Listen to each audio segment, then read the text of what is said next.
بسم الله الرحمن الرحيم. ألم نشرح لك صدرك ووضعنا عنك وزرك الذي أنقض ظهرك ورفعنا لك ذكرك فإن مع العسر يسرا إن مع العسر يسرا فإذا فرغت فانصب وإلى ربك فارغب۔ سورہ کا آغاز علم نشرہ کے الفاظ سے ہوا ہے اور اسی مناسبت سے یہ سورت کا نام قرار دیا گیا۔ اس کا مضمون سورہ الضحیٰ سے اس قدر ملتا جلتا ہے کہ یہ دونوں صورتیں قریب قریب ایک ہی زمانے اور ایک جیسے حالات میں نازل شدہ معلوم ہوتی ہیں۔ سورت کا مقصد و مدعا رسول اللہ صلی اللہ علیہ وسلم کو تسلی دینا ہے۔ اسلام کی تبلیغ شروع کرتے ہی سارا معاشرہ آپ صلی اللہ علیہ وسلم کا دشمن ہو گیا، جس میں آپ صلی اللہ علیہ وسلم پہلے بڑی عزت کی نگاہ سے دیکھے جاتے تھے۔ تمام رشتہ دار، دوست، اہل قبیلہ، اہل محلہ آپ صلی اللہ علیہ وسلم کو برا برا کہنے لگے، جو پہلے آپ صلی اللہ علیہ وسلم کو ہاتھوں ہاتھ لیتے تھے۔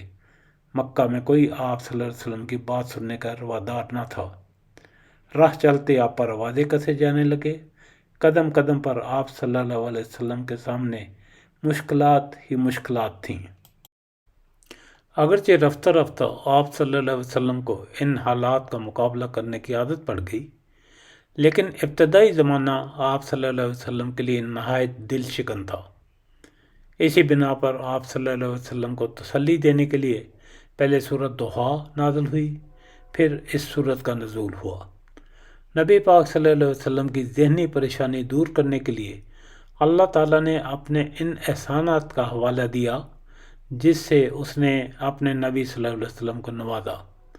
اللہ تعالیٰ نے آپ صلی اللہ علیہ وسلم کو بتایا کہ ہم نے آپ کو 3 بڑی بڑی نعمتیں عطا کی ہیں جن کی موجودگی میں کوئی وجہ نہیں کہ آپ دل شکستہ ہوں۔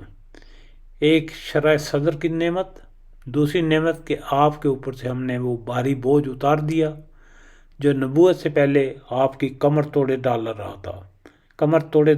تھا۔ تیسری رفع ذکر کی نعمت جو آپ سے بڑھ کر تو درکنار آپ کے برابر بھی کسی بندے کو نہیں دی گئی۔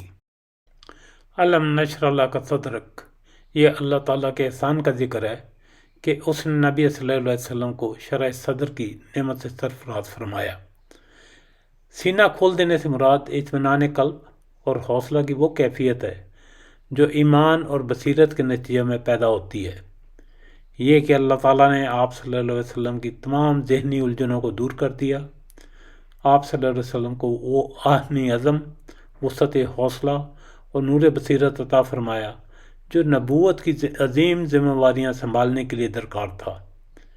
سورہ انعام میں ارشاد ہے، جس شخص کو اللہ ہدایت دینے کا ارادہ کرتا ہے اس کا سینہ اسلام کے لیے کھول دیتا ہے۔ مطلب یہ کہ مشکلات کو برداشت کرنا، مخالفتوں کا سامنا کرنا اور مزاحم قوتوں سے ٹکر لینا آسان ہو جاتا ہے۔ حضرت موسیٰ علیہ السلام نے نبوت حاصل ہونے پر دعا مانگی تھی، میرے رب میرا سینہ میرے لیے کھول دے اور میرا کام میرے لیے آسان کر دے۔ اس آیت میں رسول اللہ صلی اللہ علیہ وسلم کا سینہ کھول دینے سے یہ دونوں معنی مراد ہیں۔ پہلے معنی سے یہ کہ نبوت سے پہلے رسول اللہ صلی اللہ علیہ وسلم مشرکین، نصارہ، یہود اور سب مذہب کو غلط سمجھتے تھے کیونکہ یہ مبہم عقیدے تھے جس میں سیدھے راستے کی طرف رہنمائی نہ ملتی تھی۔ لیکن چونکہ آپ کو خود راہ راست کا علم نہ تھا، اس لیے آپ سخت ذہنی الجھاؤ میں مبتلا تھے۔ نبوت عطا کر کے اللہ تعالیٰ نے آپ صلی اللہ علیہ وسلم کے اس الجھاؤ کو دور کر دیا اور صراط مستقیم کی راہ دکھا دی۔ آپ وسیع علم و حکمت کے حامل ہو گئے جو آپ کے سوا کسی انسان کے ذہن میں سما نہ سکتا تھا۔ شرح صدر کے ساتھ ہی آپ صلی اللہ علیہ وسلم اس قابل ہو گئے کہ ظاہراً کسی سر و سامان اور طاقت کے بغیر اسلام دشمن مخالفت اور اس راہ میں پیش آنے والی تکالیف اور مصائب کو صبر کے ساتھ برداشت کر لیں۔ وَوَضَعْنَا عَنْكَ وِزْرَكَ الَّذِي أَنقَضَ ظَهْرَكَ، ہم نے تیرا بوجھ اتار دیا جس بوجھ نے تیری کمر کو بوجھل کر دیا تھا۔ رسالت کے اظہار اور اعلان کی جو ہدایت نبی پاک صلی اللہ علیہ وسلم کو دی گئی ہے وہ ایک انبار اور کمر توڑ ذمہ واری تھی، کیونکہ جاہلیت، بت پرستی، شرک کے ماحول میں توحید و آخرت کی دعوت پیش کرنا اور خاص طور سے یہ کہنا کہ اللہ نے مجھے رسول بنا کر بھیجا ہے سخت مشکل کام تھا۔ وَرَفَعْنَا لَكَ ذِكْرَكَ، ہم نے تیرا ذکر بلند کیا۔ آپ صلی اللہ علیہ وسلم کو یہ خوشخبری سنائی گئی کہ آپ صلی اللہ علیہ وسلم کا آوازہ بلند کر دیا گیا ہے، یعنی جہاں میرا ذکر کیا جائے گا وہاں تیرا ذکر کیا جائے گا۔ دنیا اور آخرت میں اللہ تعالیٰ نے آپ صلی اللہ علیہ وسلم کا ذکر بلند کر دیا۔ کوئی خطیب، کوئی واعظ، کوئی کلمہ گو، کوئی نمازی ایسا نہیں جو اللہ کی وحدانیت کا اور آپ صلی اللہ علیہ وسلم کی رسالت کا کلمہ نہ پڑھتا ہو۔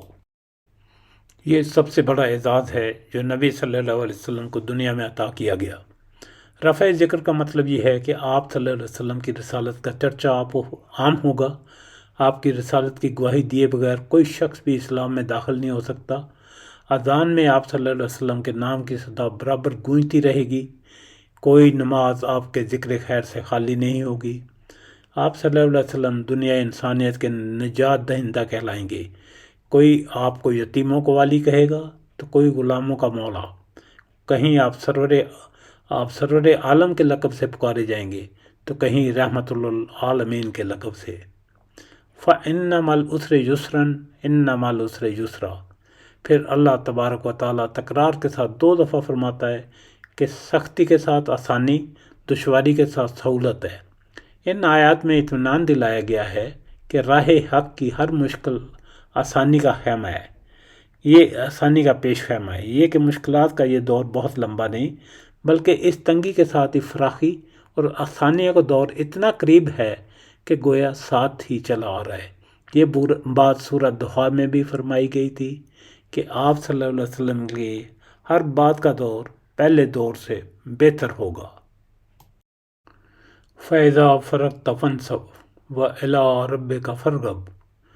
آخر میں حضور صلی اللہ علیہ وسلم کو ہدایت فرمائی گئی کہ ابتدائی دور کی ان سختیوں کا مقابلہ کرنے کی طاقت آپ صلی اللہ علیہ وسلم کے اندر ایک ہی چیز سے پیدا ہوگی، اور وہ ہے کہ جب آپ اپنے مشاغل سے فارغ ہو جائیں تو عبادت کی مشقت اور ریاضت میں لگ جائیں۔ ہر چیز سے بے نیاز ہو کر صرف اپنے رب سے لو لگائیں، یعنی جب دنیاوی کاموں سے فرصت پائیں تو اپنے رب کی طرف متوجہ ہو جائیں، اس کو زیادہ سے زیادہ یاد کریں، اس سے استغفار کریں اور عاجزی کے ساتھ اس سے دعائیں مانگیں۔ چنانچہ اس ہدایت کی تعمیل میں نبی پاک صلی اللہ علیہ وسلم کا عبادت میں رجحان اتنا بڑھ گیا تھا کہ طویل قیام کی وجہ سے آپ کے پاؤں سوج جاتے تھے۔ گو شریعت کے سب احکام اپنی جگہ اہمیت رکھتے ہیں، لیکن عبادات الہی، ذکر و شکر اور دعائیں ہر وقت کرتے رہنا چاہیے۔ یہ ہدایات نبی پاک صلی اللہ علیہ وسلم کو دی گئی، مگر ان کا اطلاق تمام امتیوں پر بھی ہے۔ الحمدللہ رب العالمین۔ اللہ تعالیٰ کا شکر ہے جس نے سورہ نشرہ کا تعارف، مفہوم اور فضیلت پیش کرنے کی سعادت عطا فرمائی۔ اللہ تعالیٰ ہم سب کو اپنے پاک کلام کی صحیح سمجھ اور اس پر عمل کرنے کی توفیق عطا فرمائے۔ آمین ثم آمین۔ وصلی اللہ علی سیدنا محمد وآلہ وصحبہ اجمعین۔ آمین۔